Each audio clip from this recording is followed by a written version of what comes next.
Today, we're going inside the pages of the book that begins not in a mansion, but in a world of vulnerability. Virginia reveals a childhood marked by early abuse, a cycle that made her the perfect target for a predator like Jeffrey Epstein. Welcome to this special edition series. Make sure to subscribe to the channel to not miss newer videos and more powerful stories like this coming soon. Picture standing on a stage in front of the entire world, pointing a finger at the most powerful men on the planet and refusing to blink. For over 20 years, Virginia Roberts Giuffre was the face of a movement, the survivor who dared to challenge kings, presidents, and billionaires. In October 2025, months after Virginia's tragic passing, her final act of defiance was released to the public. Her memoir, Nobody's Girl, is not just a book. It is a seismic testimony, a finished puzzle of a life lived in the crosshairs of a global conspiracy, and the definitive account of the Epstein empire from the woman who saw it all. Today, we are going deep into the pages of the story they spent millions to try and suppress.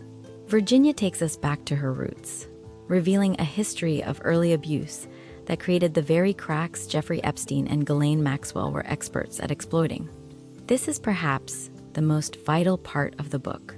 It dismantles the myth that victims are chosen by chance. Virginia explains how she was groomed long before she ever set foot in a mansion. By the time she was 15, working as a locker room attendant at Mar-a-Lago, she was looking for a way out, for a mentor, for someone to tell her she mattered. When Ghislaine Maxwell approached her with a smile and a promise of a better life, Virginia didn't see a predator. She saw a lifeline. As we move into the heart of the memoir, the atmosphere shifts from the sunny coast of Florida to the dark reality of a global trafficking ring. Virginia provides an unsparing, step-by-step account of how her world narrowed until the only people in it were her captors.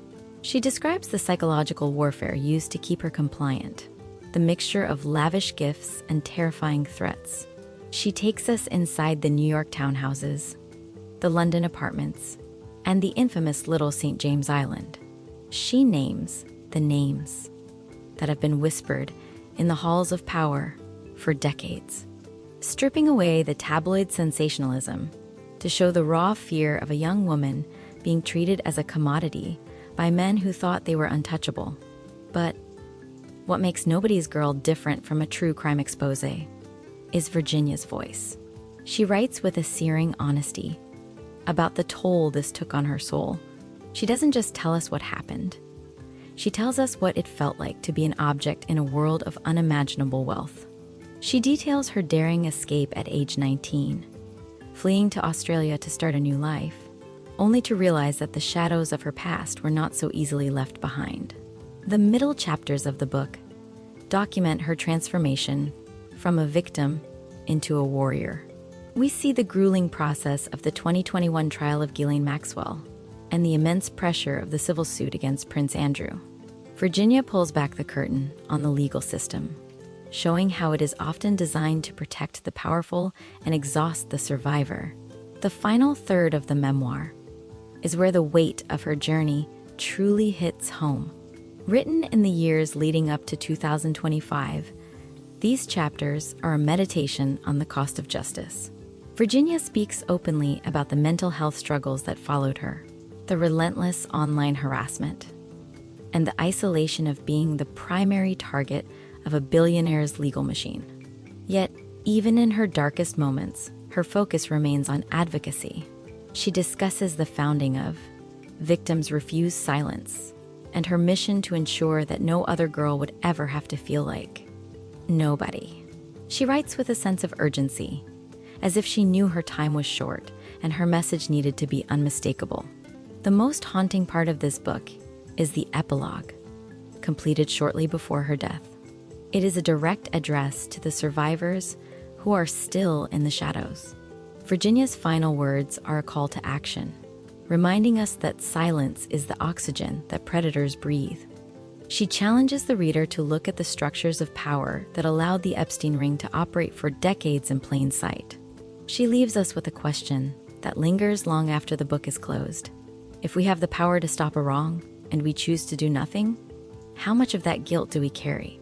Virginia Giuffre's story ended in an unimaginable tragedy in April 2025, but this memoir ensures that her truth is etched in stone. Nobody's Girl has become a global phenomenon, not because of the celebrity names it contains, but because of the human spirit it reveals. It is a story of a girl who was supposed to be a footnote in a powerful man's biography, but who instead became the author of his downfall. As we reflect on her legacy, we have to ask ourselves, how do we honor a voice like hers? Is it enough to just read her words?